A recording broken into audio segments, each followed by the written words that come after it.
औज़ुबिल्लाहिमिनश्शैतानिर्रजीम बिस्मिल्लाहिर्रहमानिर्रहीम। Dear student, आज का हमारा दूसरा लेक्चर है केमिस्ट्री पेपर फर्स्ट का लेक्चर नंबर 2। जैसा कि हमने पिछले लेक्चर में डिस्कस किया सॉलिड क्या होता है और सॉलिड की कुछ प्रॉपर्टीज, ठीक है। हमने डिस्टिंग्विश किया क्रिस्टलाइन और एमॉर्फस सॉलिड को, it is of type of solid. अब हम एक और क्लासिफिकेशन देखेंगे on the basis of different structure of solid. It is classified into two class as isomorphism and polymorphism. Now we are see that what is isomorphism. Iso means same. Iso का मतलब होता है same, morphism मतलब structure, और generally यहाँ पर हम लेंगे क्रिस्टल स्ट्रक्चर और शेप, ठीक है। तो किसको कहेंगे आइसोमॉर्फिज्म?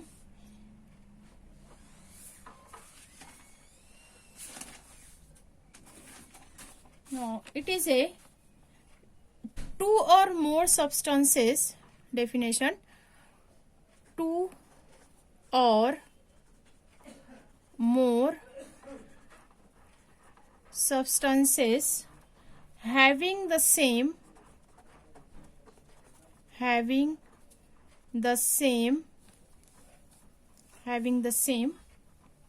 crystal structure,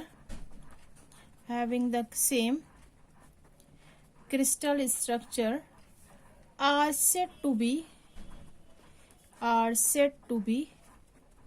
isomorphism, ठीक है। This is the definition of isomorphism. Two or more substances having the same crystal structure, ठीक है। इसके जो कॉन्स्टिट्यूएंट होंगे वो सेम होंगे। इसके हम एग्जांपल लेकर इसको और अच्छे से समझते हैं। सोडियम फ्लोराइड, ठीक है, इनका जो क्रिस्टल स्ट्रक्चर है वो आइसोमॉर्फिज्म होगा। यहाँ पर सोडियम का एक एटम, फ्लोरीन का एक एटम मिलकर NaF बनाएंगे, तो इनमें रेशियो होगा और कॉम्पोजिशन ऑफ एटम होगा 1:1। इसी तरह मैग्नीशियम ऑक्साइड, इसमें मैग्नीशियम का एक एटम और ऑक्सीजन का एक एटम मिलकर यहाँ पर 1:1 रिलेशन शो करेंगे। दूसरे एग्जाम्पल हम ले सकते हैं sodium nitrite NaNO3 and calcium carbonate, ठीक है। यहाँ पे देखेंगे सोडियम, नाइट्रोजन, ऑक्सीजन, तीन एटम है। इनका जो रेशियो आएगा वो आएगा 1, sodium 1, nitrogen 1 and oxygen is 3। Similarly here calcium 1, carbon 1 and oxygen is 3। So they are called isomorph to each other, ठीक है। Is that clear? सिंपल सी डेफिनेशन है। अब हम देखेंगे इसकी second class, that is called polymorphism. Poly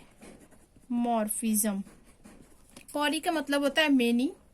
देखेंगे इसके डेफिनेशन क्या है। A single substance that exist in two or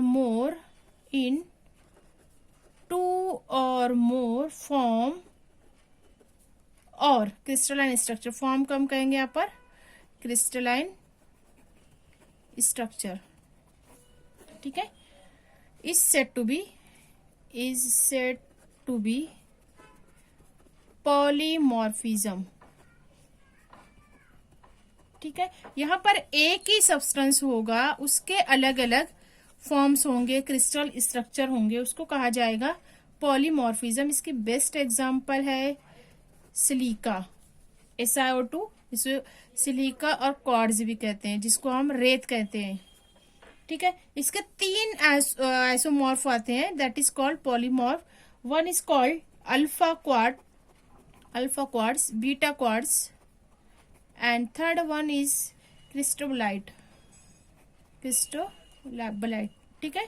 यहाँ पर तीन फॉर्म जो है ये इसके पॉलीमॉर्फिज्म होंगे, सिलिका के और क्वार्ट्ज के, ठीक है। सिंपल सा पॉइंट है. Now next point we discuss the classification of crystalline solid. Classification of crystalline solid. ठीक है, पूरे यूनिट में, पूरे सबक में हम क्रिस्टलाइन सॉलिड को ही ज्यादा इंपॉर्टेंस देंगे कि क्रिस्टल स्ट्रक्चर हमको स्टडी करना है. 3 डायमेंशनल अरेंजमेंट मॉलिक्यूल किस तरह होते हैं, इनमें किस किस टाइप के अरेंजमेंट पाए जाते हैं, उसको हमको देखना है. तो जनरली क्रिस्टलाइन सॉलिड 4 टाइप्स के होते हैं. Number 1 that is called ionic crystal. Ionic crystal. Number 2 metallic crystal. Number 3 covalent crystal. Number 4 that is molecular crystal. ठीक है, यहाँ पर चारों टाइप जो है उनमें एटम्स का अरेंजमेंट जो होता है डिफरेंट होता है. एटम के जो कंस्टिट्यूएंट पार्टिकल है वो डिफरेंट होते हैं. इनमें फोर्सेस ऑफ